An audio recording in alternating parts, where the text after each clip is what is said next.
Welcome to the BBB National Programs podcast, The Bistro, where we will discuss today's hottest consumer trends, predict the future with consumer experts, and learn how elite businesses and entrepreneurs continue to push the envelope to meet and shape the consumer's needs in the marketplace.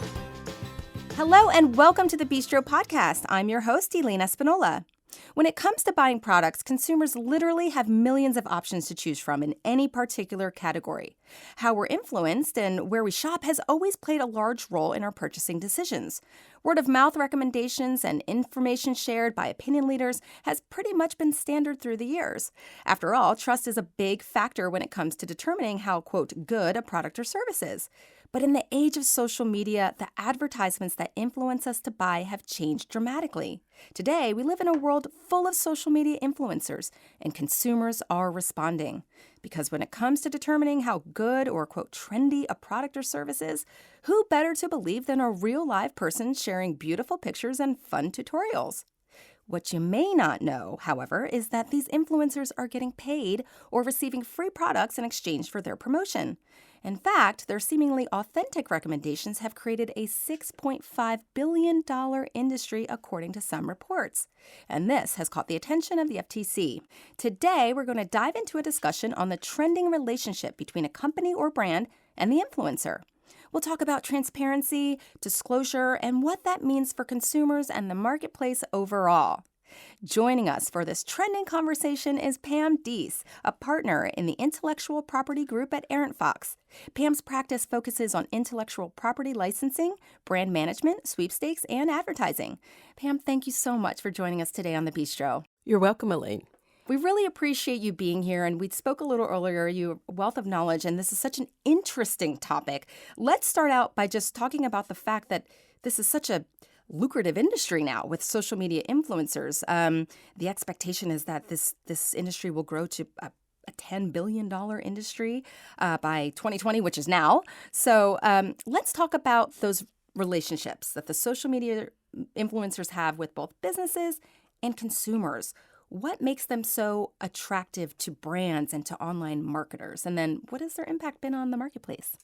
So I think you hit the nail on the head when you started and talked about the authenticity of influencers.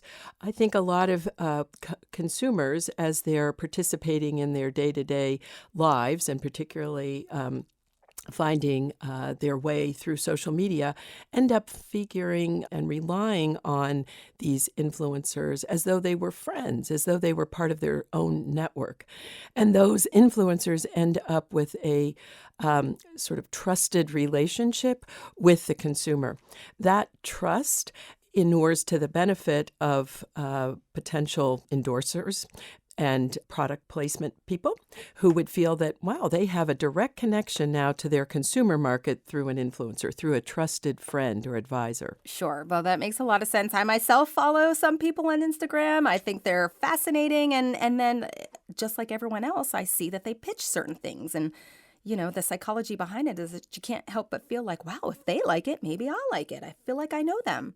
This isn't necessarily a big person on TV. This is just someone I follow their day in and their day out. Right. And you end up feeling like they have something relevant to say to you about a product, that if they're saying this eye wrinkle cream removes wrinkles, they must have tried it. They must have experience with it. They must have removed wrinkles. They must know what's in the product. So we end up putting a lot of credence and credibility into what that influencer is writing about the product. Sure. And online marketers have noticed this. Brands have noticed this. We even have children sometimes promoting things online. So it's really about that trust and that likability and that sort of authentic connection that has been formed that we're drawn to. That's why consumers are really following this. But tell me a little bit about the enforcement policy statement on deceptively formatted advertisements. That's a mouthful. That was issued by the FTC in 2015. Tell me what led to this. First of all, I think it's important for your listeners to know that the advertising community is actually governed by laws and regulations. Advertisers themselves, whether you're an influencer that's serving at the request of an advertiser or you have your own product line, whatever it may be, there are rules that apply to what activities you'll engage in.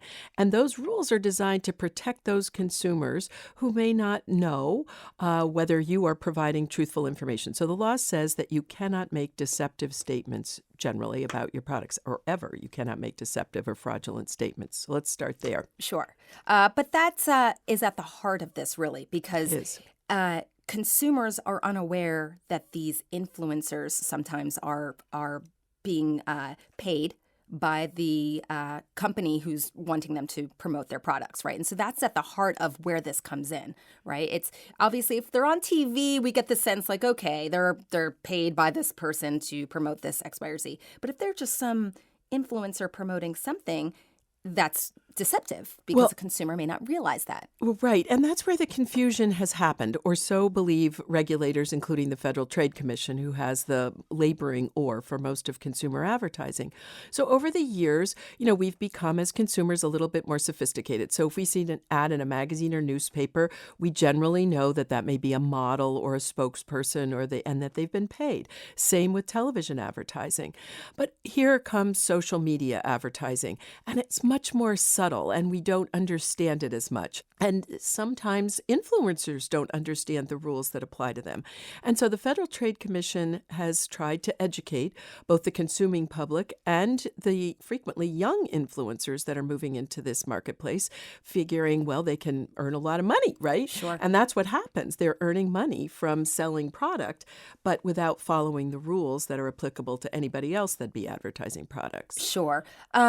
Can you share, Pam, some examples of what constitutes as deceptive practices? Sure. So what we don't want from a regulatory perspective, what the regulators, I shouldn't say we, but lawyers fall into that category. We don't want our clients or influencers saying something about a product that can't be either substantiated, would be untruthful, would deceive a consumer into purchasing a product that they otherwise wouldn't purchase if they knew the facts. So let's just go back to wrinkle cream or eye wrinkle cream, because that's something that apparently 72 million consumers go online every year to find relief from eye wrinkles.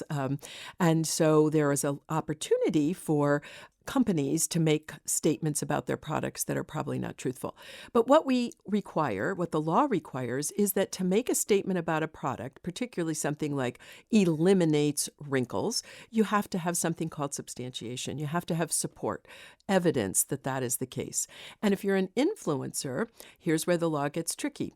You can't make a statement about somebody else's product, particularly if you're being paid to do it or receiving product as compensation, if the advertiser couldn't make that same statement.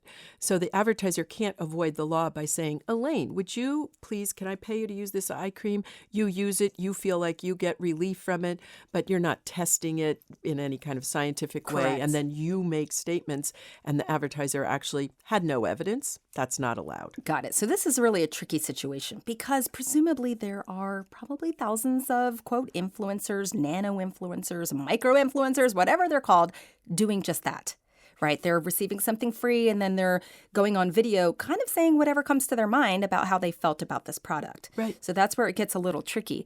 Do you think consumers care or not if, let's say, influencers are now aware, listen, I need to disclose that I'm getting paid for lots of reasons. Also, my followers won't like it if they find out that I'm doing this and it's the law and it's the guidelines. Do you think consumers care if someone says, hey, listen, this is a paid sponsorship by this eye wrinkle cream, and now I'm going to share my feedback? Or do you think consumers would appreciate that? Well, I think consumers do appreciate that. I mean, we don't want to feel like our friend. It's one thing if you're talking to your friend, and I'm just talking to you, Elaine, and you're saying, hey, I tried this new product. It's just me talking to you. It's not that that product paid me to say it, because there is an element, I think we believe, that if somebody's paid to say something, they're going to say what that person would like them to say. It's not objective.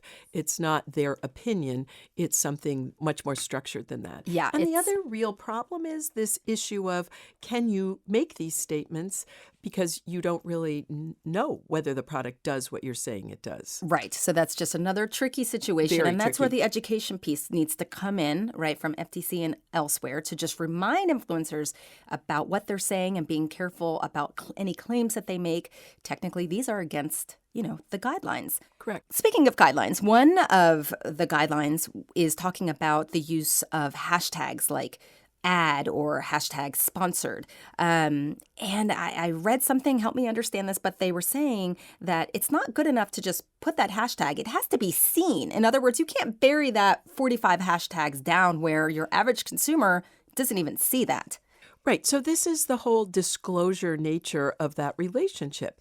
So influencers, to be clever, like advertisers over the years, want to maybe cover the fact that they have this relationship. So they want to comply with the law, but they want to do it in a way that doesn't actually comply with the law. The law says these kinds of disclosures need to be clear and conspicuous. That's the specific language. So hiding a hashtag ad, hashtag sponsored, somewhere in 30 hashtags is not satisfactory. It has to be in a place where a consumer would reasonably see it. And then speaking of the ad itself, technically, what constitutes as an, quote, ad on social media? And then can you explain what it means when we say, quote, material connection? Because that's sort of a legal term when we're talking about this. Well, that's what we're discussing right here are the material connections. Material meaning that the influencer, in the case of that type of advertising, is receiving some kind of compensation, remuneration in exchange for their comments and services. That's number one. And then ad. Just so what's an ad? Yeah, just what's an ad on social media? We know what an ad is in the magazine. For social media, it's, tricky. People are being tricky, or they don't realize that they're promoting ads because they might just be some person who's been getting their hair cut at the salon forever, just your average mom or whomever. Next thing you know, oh, we've got this new hair treatment. Can we give it to you for free? We would just love for you to share this with all of your friends on social media. Mm-hmm. Do they realize what you're saying or what you're doing is an ad? Right. And it doesn't, I think that does happen sometimes, right? That a salon might say, oh, could we give you this? But look, anybody that asks you to promote their product and they're giving it to you, the service for free, or they're giving you the products for free to try, does want you to both use the product and use your market, your media market. And you are generally receiving other compensation because as an influencer, you're receiving likes and you're getting paid for those. You're receiving referral sales. You're getting a percentage of that. It isn't simply, me, Pam Deese, going online on my little tiny, page and saying, oh, you guys, you've got to try this product. I mean, most people don't want to do that unless they've got some compensation behind it. So that's the material connection component. Got it. Starting back in 2017, the FTC sent letters to influencers reminding them to, as you just said, quote, clearly and conspicuously disclose their relationship to brands, end quote. Can you tell us more about these letters? Is this part of the education piece? It is. So the FTC, and I'm not with the FTC, I'm in a private law firm, but the Federal Trade Commission should have a lot of credit in terms of going about an attempt to educate influencers, which is now a huge market in advertising. And rather than sending them cease and desist letters or filing complaints, they sent out these letters to help really that community understand what the rules were. Sure. And it sounds like, and we're familiar with the FTC. We've had them here on the podcast several times. And part of their education piece is also revisiting over time. I understand just recently, this past November 5th, the FTC issued a new brochure. It's called Disclosures 101 for social media influencers. And again, this is just another piece of their education. I mean, they're really trying to get the word out because I'm assuming this is also an emerging field. There were maybe some rules about this 10 years ago about social media influencers, or so were the they? Rule, here's something intriguing, right? The law is the law. The law itself on advertising hasn't actually changed, but the way we go about advertising looks different. So one of the things I always share with our clients is don't start thinking that you have to apply the law differently. You have to apply the law the same way. But it's tricky when you start getting into these other relationships. We've always had models and athletes endorsing products, maybe on television, maybe in print. So those rules are the same. I think I told you earlier that there were rules of the road of the internet that the FTC put out a number of years ago. And it was, the internet was new. We have to explain to people how we use our advertising rules. Same rules, just a different medium. That's a great perspective for anyone who's confused. Same rules apply, just different medium. And I think that's where I guess it gets tricky, but it's really not. It's not. We always have had to disclose that something is paid or there's a material connection. How do we do that when it's in social media? Hashtag works because that's how you're making any kind of disclosure. But is it clear and conspicuous, to your point, if it's 30 hashtags in? No. The rule is still clear and conspicuous. So how would an influencer interpret that? The FTC is explaining that in these letters. Got it. And then typically does the onus come on that influencer or the brand that's asking them to promote this, or both? Both. Okay. So you have a responsibility as an influencer to know the law. You are equally... Again, it's the law never changed on that, right? Right. Okay. So if you're making comments, you can have liability as well if you're endorsing a product. Clearly, the advertiser has responsibility. The ad agency can have responsibility. All of these can be the subject defendants in a false advertising case. Got it. Pam, what do you predict the landscape of social media influencers will look like in the marketplace in the next 5 and 10 years, and particularly as consumers' voices become stronger and they're demanding transparency? So that's a fabulous question, actually, and wish I had tea leaves to help me read this. But I think, first of all, we're going to see a narrowing of the number of influencers. There's a crowded field right now, and not everybody can have the same voice. And with the ability to track the impact of marketing through influencers, which is relatively new, brands will say to themselves, okay, we're not going to use 50 influencers if 2 will do the job. So I think that will change. I think consumers, as they are more educated and voice their concerns over products they purchase that don't perform in the way that was represented, will be more vocal in terms of saying, you know what, don't believe these statements you're seeing. It's like the late night TV ads, infomercials that were so big a number of years ago still exist to a certain extent, but those had a lot of negative feedback over the course of time because people just too good to be true. We talked about this on the phone when we were discussing this, but there are some influencers out there who their consumers or their followers really have called them out. And so that's part of it too. And so influencers need to be careful because at the end of the day, they are their own brand. And if they're doing or saying something, now it's not just a matter of, hey, is this ethical what you're saying? But you've got all these followers who may unfollow you if they're not really liking what you're doing or saying, and it's not transparent, and they feel tricked.